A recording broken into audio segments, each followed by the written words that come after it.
بسم الله الرحمن الرحيم. السلام عليكم ورحمة الله وبركاته.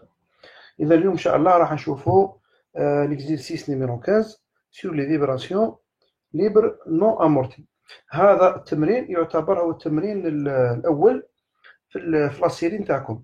دونك باش نذكركم برك باللي لي زيكزيرسيس اللي فيهم إيطوال هما لي زيكزيرسيس أوبليغاتوار اللي لازم يحلهم لو شارجي تي دي في لا سيونس دو تي دي. دونك حنا راح نحاولوا نحلوا هذه التمارين هذيك اللي بديت بال 15 هذا. دونك هنا واش عندنا ان ميكانيزم دو بيدال بور اون ماشين. اون بيدال باغ اكزومبل كيما باغ اكزومبل لومبرياج وفي الحقيقه ديبرياج، كيما باغ اكزومبل واحد لي ماشين بكري تاع الخياطه فيهم ان بيدال. دونك حنا كيفاش نموديليزيوه بار اون une tige de masse négligeable، هاد الكتله تاعها تكون ضعيفه، وفي لافان عندي وين الانسان يحط رجليه.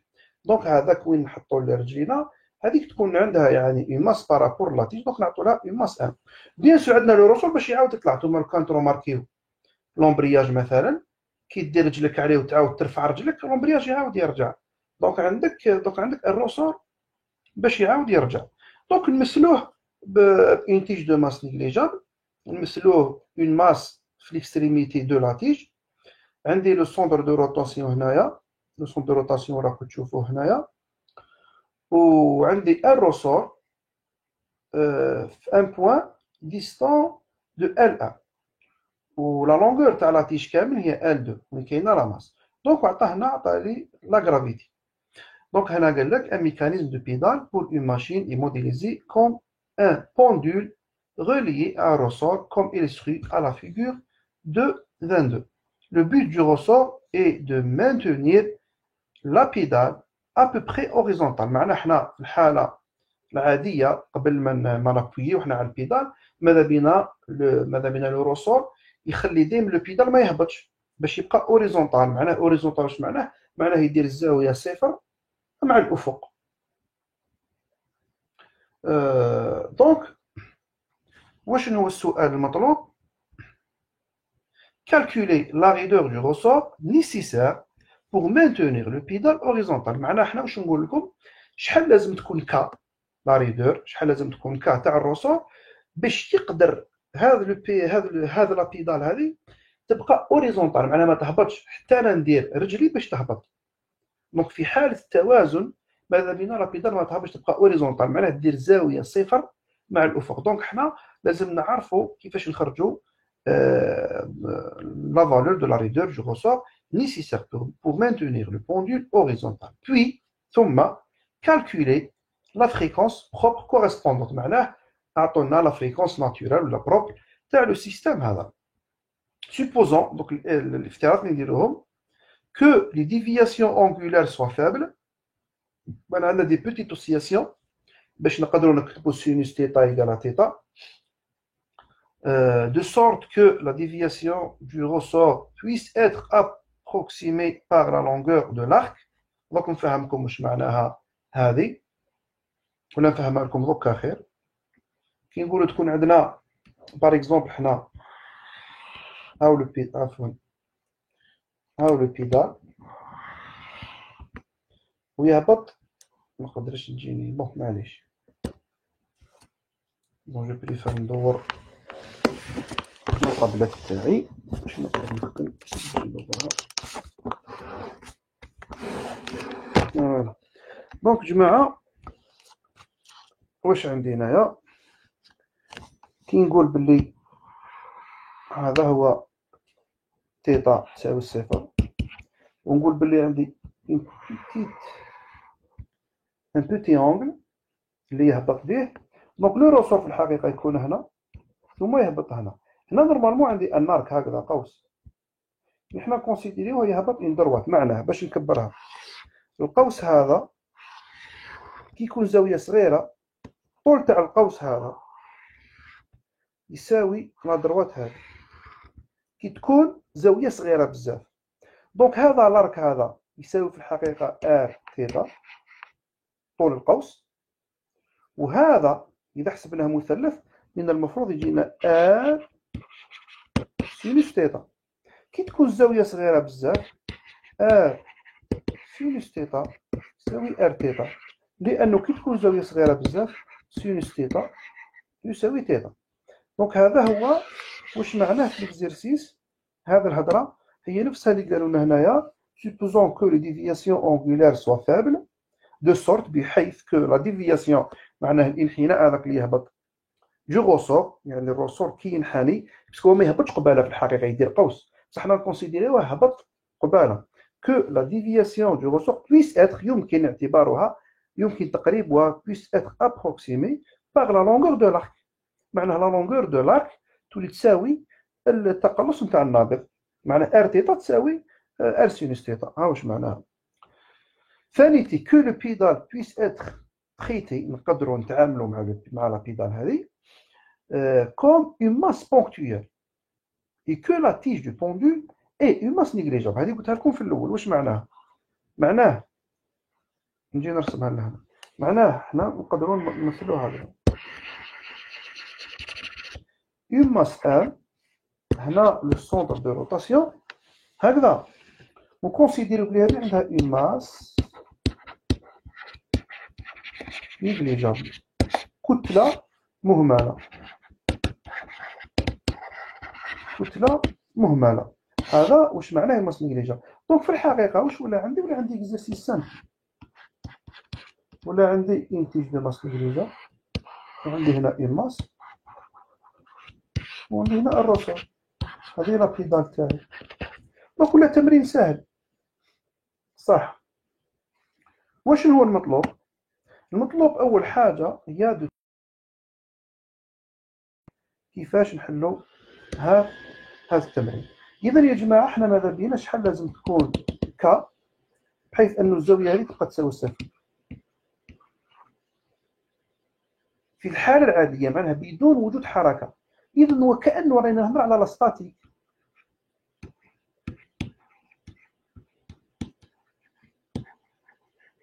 راني نتكلم على لاستاتيك. لاستاتيك واش معناها؟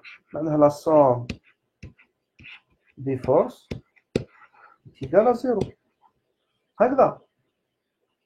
إذا حنا عطاو لي الجاذبية هكذا. إذا حبيت ندير لا سوم دي فورس أو ثانيتيك، لازم تعرفوا بلي لا سوم دي مومون تساوي صفر. إذا يا جماعة اليوم أنا التمرين هذا نحلوه بالعقل، نحلوه بار لا بروميير ميثود بنيوتن باش نعلموكم، ثم نروحوا نستعملوا لا كونديسيون ديكيليبر. إذا نبداو بهذه 1 ثم نروحوا هذه 2. تبعوني مليح واش راح ندير. إذا جماعة نعاود نرسم لو سيستيم تاعي. لا ماس لو رسور، هذا سي لو سونتر دو روتاسيون نسميه او، هذا نسميه ا، هذا البوان نسميه بي. هكذا تحلوا التمارين تا دير دي بوان ما عطاهم لك.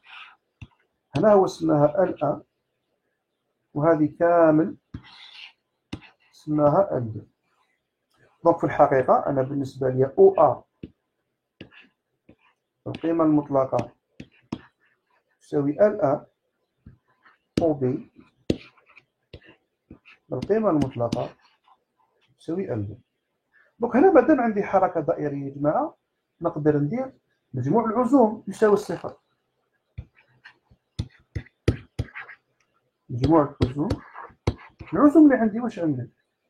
عندي العزم هنا، لأنه هنا باش نمثلها لكم نرسم لكم العزوم. عندي العزم تاع النابض يبغي يدور، يبغي يرجع له البيدال، وعندي العزم تاع لو بوا اللي يبغي يهبط لو بيدال. لازم يكونوا متساويين باش الزاويه تبقى صفر. معناها لازم القوه هذه تساوي القوه هذه، والعزم تاع هذه يساوي العزم تاع هذا. اذا العزم واش يولي؟ يولي لا فورس جو روسور اف كا في الذراع هذا اللي هو ال، هذه لا فورس اف كا، وهذه لا فورس دو بوا. دونك يولي لا فورس اف كا فوا الذراع ال ان ياك ناقص، لانه هذه الا ديناها هذه موجب، اذا دينا هذا الاتجاه الموجب هذه تولي موجب وهذه سالب، او العكس، او هذا موجب وهذا سالب، انا ما يهمنيش. ناقص بي فوا ال 2 تساوي صفر. بعضكم يطرح سؤال يقول لي علاش ديت الذراع هنا ال 1 وعلاش ديت الذراع هنا ال 2؟ باختصار بكل بساطه نبدل اللون باش تشوفوها.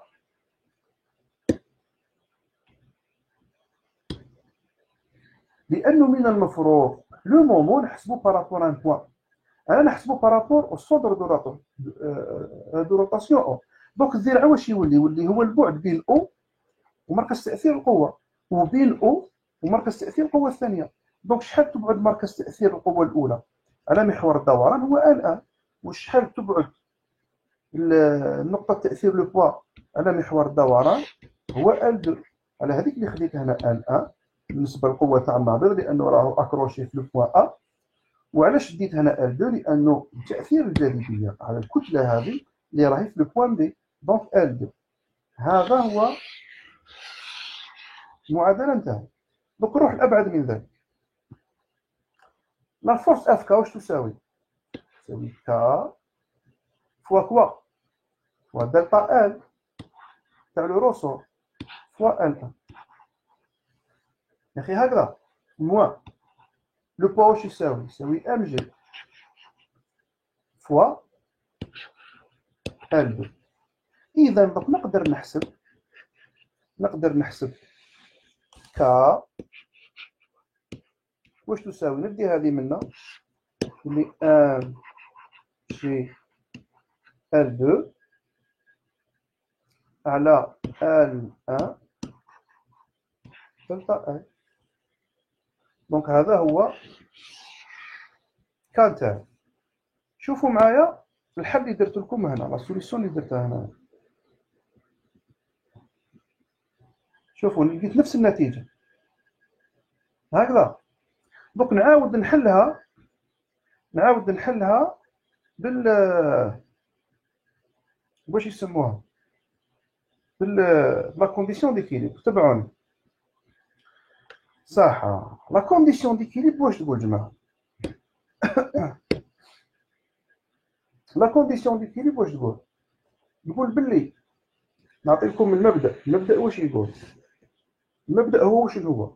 المبدا أن الأجسام تسعى إلى التوازن اللي هو ليكيليبر بتخفيض طاقتها الكامنة. واش معناه؟ معناه الأجسام تخفض الطاقة الكامنة تاعها باش تروح للتوازن. إذا وضع التوازن يكون هنا، وهذه الذروة كما تسموها أنتم سواء الأقصى سواء المينيموم دائما المشتق عندها يكون يساوي الصفر. تعرفوها سواء في الرياضيات قلتوا معدل المامس ولا كما قلتوا نقطة الانعطاف في المشاكل. دونك المشتق راح يكون يساوي الصفر. إذا كي نقولوا الأجسام تسعى إلى التوازن بتخفيض طاقتها، نقولوا بلي لا ديريفي دو لينيرجي بوتونسيال بارابور ثيتا عند ثيتا تساوي الصفر اللي هو وضع التوازن يكون يساوي الصفر. لأنه أنا واش قالوا لي باش تفهموا الربط؟ هما قالوا لي شحال لازم تكون لا فالور دو روسور بور كو لا بيدال سوا اوريزونتال، معناها باش تكون لا بيدال مع الأفق. إذا الزاوية تساوي الصفر. إذا ثيتا هي وضع التوازن ويساوي الصفر. إذا لازم يكون المشتق تاع الطاقة الكاملة يساوي صفر. صح. نجي دوك نخدم على الطاقة الكاملة عادي. نجي نشوف لو سيستم تاعي. ها هو لو سيستم تاعي. عندي الطاقة الكاملة تاع الكتلة وعندي الطاقة الكاملة تاع النابض. إذا واش راح نخدم يا جماعة؟ تبعوني مليح. الطاقة الكاملة واش تساوي؟ عندي ان دومي كا، عندي دلتا ال ياك النابض تاعي، عندي دلتا ال موان ثيتا او كاري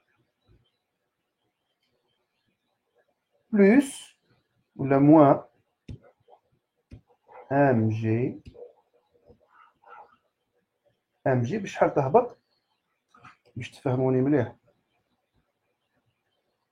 عفوا هنا راني عندي ايرور صغيرة، هنا ماشي ثيتا. نابض تبعوني مليح. النابض يكون هاي لا بوزيسيون انيسيال، هاي اللي بعد ما يهبط. إذا كونسيديرينا هبط من بعد نعوضوه بثيتا. دوك النابض يهبط بهذه القيمة اللي هي ال ثيتا، ال ان ثيتا. نورمالمون ال اس سينوس ثيتا تولي ال ان ثيتا. دونك هنا نكتب ال ثيتا موان ام جي. كتلة تكون هنا وتهبط هنا، إذا تهبط هذه المسافة. هذه المسافة كيف نكمل المثلث تاعي تجيني ال 2 ثيتا. دونك موان ام جي ال 2 ثيتا. هذه هي لينرجي بوتونسيال. صح. دوكا بعد ما لقيت الانرجي بوتونسيال نجي نعاود نكتبها انا باش نبقاو نخرجوا فيها نشفاو لها.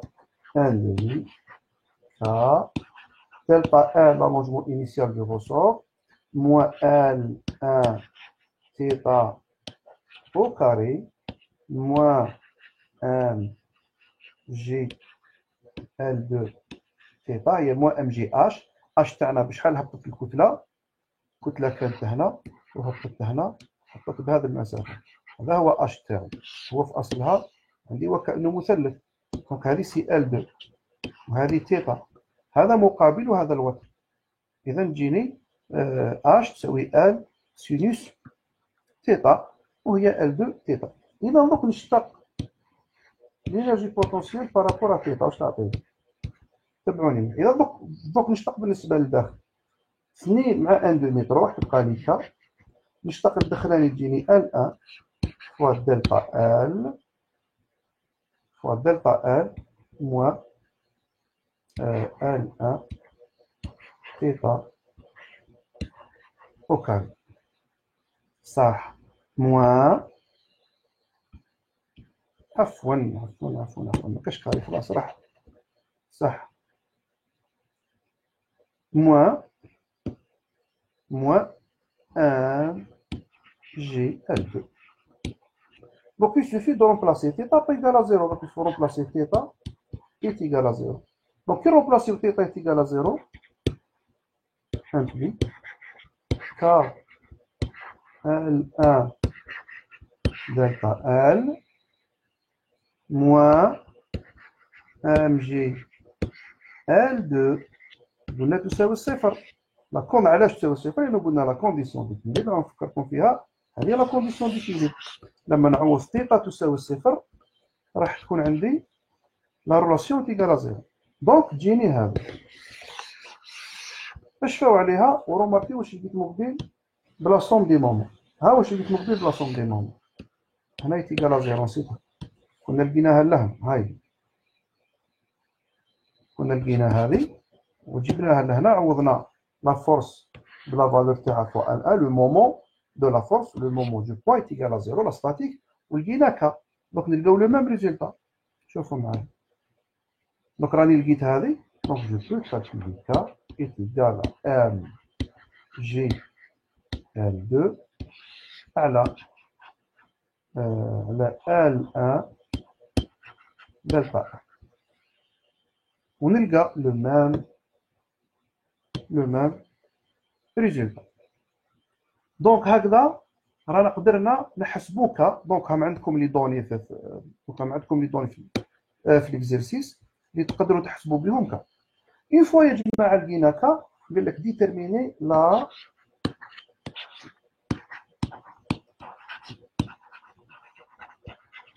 فريكونس بروبر. او حنا وميكانيك نخلطوا بيناتهم، هما ماشي لا ميم شوز، مي حنا بالنسبه لنا او لا بولساسيون